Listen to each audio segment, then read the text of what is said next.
Hello guys, അപ്പൊ നമ്മൾ already ഒരു വീഡിയോ ചെയ്തിട്ടുണ്ടായിരുന്നു. ഇങ്ങോട്ട് വരുമ്പോൾ എന്തൊക്കെ സ്ലൊവേനിയയിലേക്ക് വരുമ്പോൾ എന്തൊക്കെ സാധനങ്ങളാണ് കൊണ്ടുവരേണ്ടത്. സ്ലൊവേനിയ എന്നല്ല, എവിടെ പോയാലും നമ്മൾ മീൻസ് പഠിക്കാൻ പോകുന്നവരാണെങ്കിൽ കൊണ്ടുവരേണ്ട സാധനങ്ങളെ പറ്റി ഒരു വീഡിയോ ചെയ്തിട്ടുണ്ടായിരുന്നു. അപ്പൊ ഇന്നത്തെ വീഡിയോ എന്ന് പറയുന്നത് എങ്ങനെയാണ് നമ്മുടെ ലഗേജ് പാക്ക് ചെയ്യുന്നതാണ്.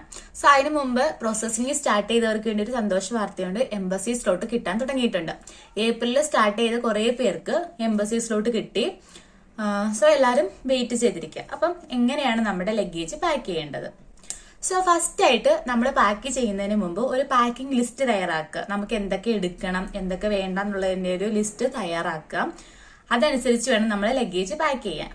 സോ നമ്മൾ ലിസ്റ്റ് ഒക്കെ പാക്ക് ചെയ്യുന്നതിന് മുമ്പ് തന്നെ നമ്മുടെ ലഗേജ് പോളിസി, എയർലൈൻ്റെ ലഗേജ് പോളിസി ചെക്ക് ചെയ്യുക. എത്ര ബാഗ് വേണം, ബാഗിന്റെ സൈസ് എത്രയാണ്, എത്ര kg ഉണ്ട്, സോ അതൊക്കെ ചെക്ക് ചെയ്യുക. ഓക്കെ, നമ്മൾ ബാഗ് സെലക്ട് ചെയ്യുമ്പോൾ എപ്പോഴും നമ്മുടെ ഹാൻഡ് ബാഗ് സെലക്ട് ചെയ്യുമ്പോൾ എപ്പോഴും നമുക്ക് കംഫർട്ട് ആയിട്ടുള്ള ബാഗ് വേണം നിങ്ങൾ ചൂസ് ചെയ്യാൻ. ഇപ്പം ഒരു ബാഗിന്റെ ഭംഗി കണ്ടിട്ട് പോയി അത് എടുക്കരുത്. നമുക്ക് ക്യാരി ചെയ്യാൻ ഏത് ബാഗാണോ എളുപ്പം. കാരണം നമുക്ക് നന്നായിട്ട് ലേ ഓവർ ഒക്കെ വരുന്നുണ്ട്. 2 ഫ്ലൈറ്റ് കയറിയാണ് വരേണ്ടത്. ചിലപ്പോൾ 3 ഫ്ലൈറ്റ് കയറി വരേണ്ടി വരും. ചിലപ്പോൾ വിയറ്റ്നാമായിരിക്കും വരുന്നത്. വിയറ്റ്നാമിൽ നിന്ന് ഇങ്ങോട്ട് വരാൻ അത്യാവശ്യം ഒരു 3-4 മണിക്കൂറുണ്ട് ബസ്സിൽ തന്നെ. സോ നിങ്ങൾക്ക് ഈസി ആയിട്ടുള്ള ഹാൻഡ് ബാഗ് വേണം ചൂസ് ചെയ്യാൻ. ഒന്നെങ്കിൽ നിങ്ങൾക്ക് ട്രോളി ബാഗ് യൂസ് ചെയ്യാം, അല്ലെങ്കിൽ ബാക്ക് പാക്ക് യൂസ് ചെയ്യാം. അതും അല്ലെങ്കിൽ കയ്യിൽ തൂക്കി പിടിക്കുന്ന ബാഗ് ഉണ്ടല്ലോ, അത് ചൂസ് ചെയ്യാം. അത് നിങ്ങളുടെ കംഫർട്ട് അനുസരിച്ചിട്ട് വേണം ചൂസ് ചെയ്യാൻ.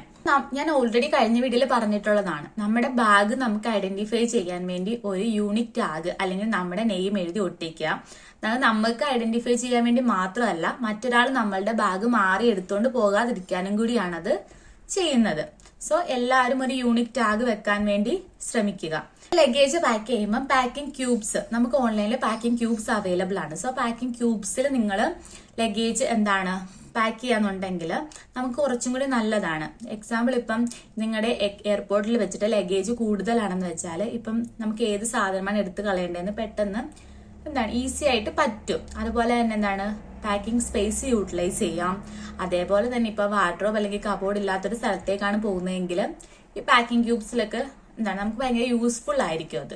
പിന്നെ ശ്രദ്ധിക്കേണ്ടത്, പാക്ക് ചെയ്യുമ്പോൾ എപ്പോഴും വെയിറ്റ് കൂടിയ സാധനങ്ങൾ താഴെ വെക്കാൻ നോക്കുക, ഏറ്റവും അടിയിൽ. അതും സ്പേസ് യൂട്ടിലൈസ് ചെയ്യാൻ നല്ലതാണ്. പിന്നെ ബ്ലാങ്കറ്റ് ഒക്കെ കൊണ്ടുവരുന്നുണ്ടെങ്കിൽ നന്നായിട്ട് ബ്ലാങ്കറ്റ് ഇങ്ങനെ വിരിച്ചിട്ട് വെക്കുന്നതായിരിക്കും നല്ലത്. കാരണം ബ്ലാങ്കറ്റ് മടങ്ങി വരുമ്പോൾ തന്നെ കുറെ സ്പേസ് അങ്ങ് പോയി കിട്ടും. അതായത് നമുക്ക് യൂട്ടിലൈസ് ചെയ്യാൻ പറ്റത്തില്ല, അങ്ങ് പോകും.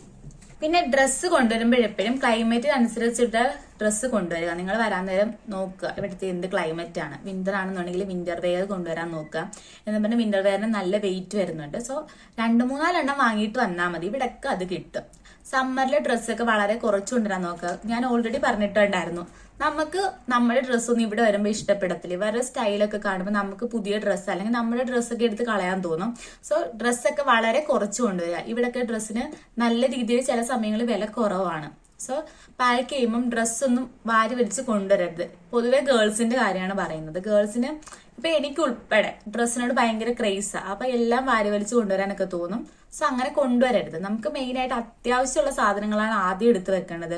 ഇപ്പൊ കുക്ക് ചെയ്യാനുള്ള സാധനങ്ങൾ, അങ്ങനെ അതിന് ആദ്യം ഇമ്പോർട്ടൻസ് കൊടുക്കുക. ഡ്രസ്സ് ഏറ്റവും ലാസ്റ്റ് കാറ്റഗറി ആയിട്ട് നിങ്ങൾ വെക്കുക. മെയിൻ ആയിട്ടും നമുക്ക് അത്യാവശ്യം യൂസ് ചെയ്യാനുള്ള 2-3 എണ്ണം. ബാക്കി അത് കഴിഞ്ഞിട്ട് സ്പേസ് ഉണ്ടെങ്കിൽ നിങ്ങൾക്ക് പാക്ക് ചെയ്യാം. ഇപ്പൊ ജാക്കറ്റ് കൊണ്ടുവരുന്നവരാണെന്നുണ്ടെങ്കിൽ ഇപ്പം വിന്റർ ആണെങ്കിൽ മാത്രം ജാക്കറ്റ് കൊണ്ടുവരാൻ നോക്കുക. ജാക്കറ്റ് നല്ല ക്വാളിറ്റി ഉള്ളതിന് ഇവിടെ ക്വാളിറ്റി ഉള്ളത് കിട്ടും. ഞാനിപ്പോ വന്നപ്പോ ഒരു 32 യൂറോസിനാണ് ജാക്കറ്റ് വാങ്ങിയിട്ടുണ്ടായിരുന്നത്. അത് നല്ല ജാക്കറ്റ് ആയിരുന്നു. എനിക്ക് ഈ വർഷവും ഞാൻ അത് തന്നെയാണ് യൂസ് ചെയ്യുന്നത്. എനിക്ക് നല്ല രാവിലെ ഡ്യൂട്ടിക്കൊക്കെ പോകുമ്പോൾ ഞാൻ അത് ഇട്ടിട്ടായിരുന്നു പോകുന്നത്. സോ നല്ല ജാക്കറ്റ് ഇവിടെ കിട്ടും. ഞങ്ങള് വിന്ററിന് മുമ്പാണ് വന്നത്, അതുകൊണ്ട് ജാക്കറ്റ് കൊണ്ടുവന്നില്ലായിരുന്നു. ഇവിടെ വന്നിട്ടാണ് മേടിച്ചത്. അപ്പം നിങ്ങൾ ക്ലൈമറ്റ് നോക്കിയിട്ട് ജാക്കറ്റ് കൊണ്ടുവരിക. ജാക്കറ്റിന് നല്ല വെയിറ്റ് വരുന്നുണ്ട്. സോ അതൊക്കെ നോക്കിയിട്ട് വേണം കൊണ്ടുവരാൻ. പിന്നെ ക്ലോത്ത് പാക്ക് ചെയ്യുമ്പോൾ എപ്പോഴും റോള് ചെയ്തിട്ട് പാക്ക് ചെയ്യാൻ ശ്രമിക്കുക. അതും നമുക്ക് സ്പേസ് യൂട്ടിലൈസ് ചെയ്യാൻ പറ്റും. അതുപോലെ തന്നെ നമുക്ക് ഈസി ആയിട്ട് ഐഡന്റിഫൈ ചെയ്യാനും പറ്റും റോൾ ചെയ്ത് വെക്കുകയാണെങ്കിൽ. ഇപ്പൊ നമ്മൾ അടിക്കടിക്ക് വെക്കുമ്പോൾ ഇപ്പൊ ഏതെങ്കിലും ഒരു ഡ്രസ്സ് തപ്പുകയാണെങ്കിൽ തന്നെ ഇങ്ങനെ എടുത്ത് മാറ്റിയിട്ട് വേണം നമുക്ക് നോക്കാൻ. പക്ഷെ റോൾ ചെയ്ത് വെക്കുമ്പോൾ അത് കുറച്ചും കൂടി നല്ലതാണ്.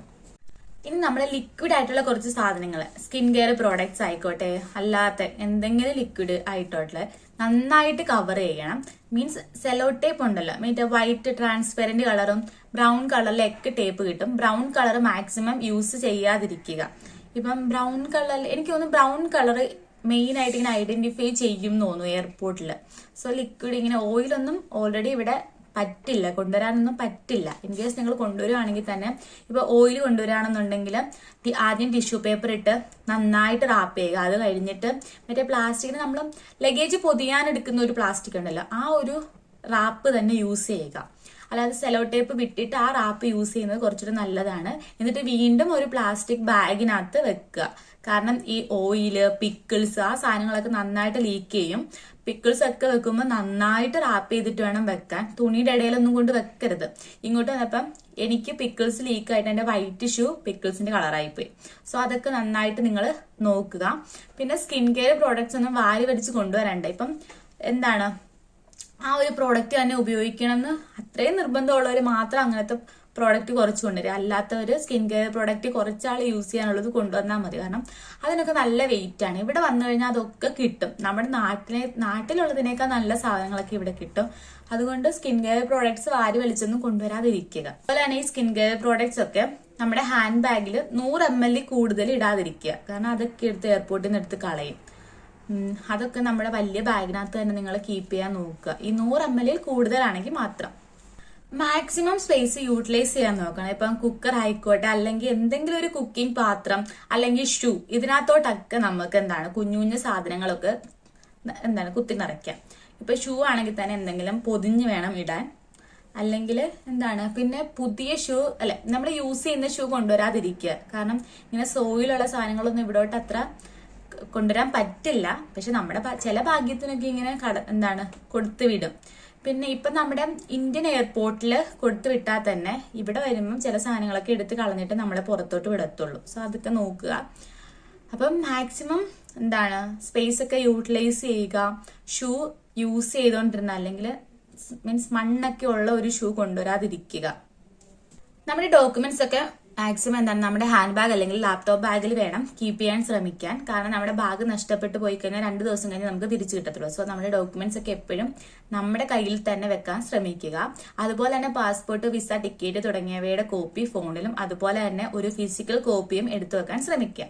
പിന്നെ ബോർഡിംഗ് പാസ് കിട്ടുമ്പോഴും അതിന്റെ ഒരു ഫോട്ടോ നമ്മുടെ ഫോണിൽ എടുത്തു വെക്കുക. ഇവൻ ബോർഡിംഗ് പാസ് അങ്ങനെ നഷ്ടപ്പെട്ടു പോയാലോ, സോ ഒരെണ്ണം എടുത്തു വെക്കുന്നത് നല്ലതായിരിക്കും.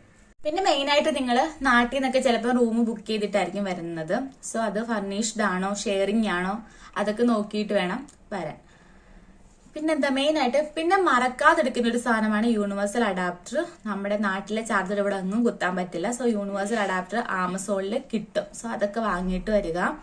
എന്തെങ്കിലുമൊക്കെ ഡൗട്ട്സ് ഉണ്ടെങ്കിൽ എന്നെ ഇൻസ്റ്റാഗ്രാമിൽ ചോദിച്ചാൽ മതി. ഞാൻ എല്ലാവർക്കും റിപ്ലൈ കൊടുക്കാറുണ്ട്. യൂട്യൂബിൽ കമന്റ് ഇടുന്നേക്കാൾ നല്ലത് എന്റെ ഇൻസ്റ്റാഗ്രാമിൽ വന്ന് ചോദിക്കുന്നതാണ്. ഞാൻ ഇൻസ്റ്റാഗ്രാം അക്കൗണ്ട് ഒന്നെങ്കിൽ ഡിസ്ക്രിപ്ഷൻ ബോക്സിൽ അല്ലെങ്കിൽ ഈ വീഡിയോയുടെ ഏതെങ്കിലും ഒരു സൈഡിൽ കൊടുത്തിട്ടുണ്ടാവാം. അപ്പൊ ഇതൊക്കെയായിരുന്നു ഞാൻ ഇങ്ങോട്ട് വന്നപ്പം എനിക്ക് കുറച്ചുകൂടി ശ്രദ്ധിക്കണം എന്ന് തോന്നിയ ഒരു കാര്യം. പിന്നെ അതുപോലെ തന്നെ ഒരു എക്സ്ട്രാ ഔട്ട്ഫിറ്റ് നിങ്ങളുടെ ഹാൻഡ് ബാഗിൽ വെക്കുന്നത് നല്ലതായിരിക്കും. ഞാൻ പറഞ്ഞത് ഇപ്പൊ ബാഗ് നഷ്ടപ്പെട്ടു പോയാൽ 2 ദിവസം കഴിഞ്ഞിട്ട് നമുക്ക് കിട്ടത്തുള്ളൂ. സോ ഒരെണ്ണം വെക്കുന്നത് നല്ലതായിരിക്കും. ഇനി ഇത്രയൊക്കെ ഉള്ളൂ. എനിക്ക് ഓർമ്മ വന്ന കുറച്ച് കാര്യങ്ങളാണ് ഞാൻ പറഞ്ഞത്. ഇനി എന്തെങ്കിലുമൊക്കെ ഓർമ്മ വരുവാണെങ്കിൽ ഞാൻ പറഞ്ഞു തരാം. അപ്പൊ എല്ലാവരും നന്നായിട്ട് പാക്ക് ചെയ്ത് വെയിറ്റ് ചെയ്ത് ടിക്കറ്റ് ഒക്കെ കിട്ടിയിട്ട് പാക്ക് ചെയ്താൽ മതി കേട്ടോ. ഞാൻ പറഞ്ഞില്ലേ ഇപ്പം നമ്മൾ വരാൻ പോവുകയാണ്. സോ ഡേറ്റ് ഒക്കെ വന്നിട്ട് സാധനങ്ങളൊക്കെ മേടിച്ചാൽ മതി. അതായിരിക്കും നല്ലത്. വാരി വലിച്ച് ഇപ്പോഴേ സാധനങ്ങളൊന്നും മേടിച്ച് വെക്കണ്ട. അപ്പൊ ബൈ. നിങ്ങളെല്ലാവരും എന്നെ സപ്പോർട്ട് ചെയ്യണം. നിങ്ങളുടെ സപ്പോർട്ട് എനിക്ക് വേണം. എല്ലാവരും സബ്സ്ക്രൈബ് ചെയ്യുക. ആർക്കെങ്കിലും ഒക്കെ ഉപകാരപ്പെടുന്നെന്ന് തോന്നിയാൽ ഷെയർ ചെയ്ത് കൊടുക്കാം. ഞാൻ എൻ്റെ വീഡിയോ ചെയ്യാനുള്ള ഒരു പ്രസന്റേഷൻ ഞാൻ ഇംപ്രൂവ് ചെയ്യാൻ നോക്കുന്നുണ്ട്. എനിക്ക് ഇങ്ങനെയൊക്കെ അറിയൂ ചെയ്യാൻ. സോ ഞാൻ ശ്രമിക്കുന്നുണ്ട് എൻ്റെ മാക്സിമം രീതിയിൽ നല്ലതാക്കാൻ. സോ നിങ്ങൾക്ക് എൻ്റെ വീഡിയോ യൂസ്ഫുൾ ആണെന്ന് തോന്നുന്നു. ഞാനിപ്പോൾ ചെയ്യുന്നത് മുഴുവനും യൂസ്ഫുൾ ആയിട്ടുള്ള കാര്യങ്ങളാണ്. സോ എല്ലാവരും സപ്പോർട്ട് ചെയ്യുക. ബൈ.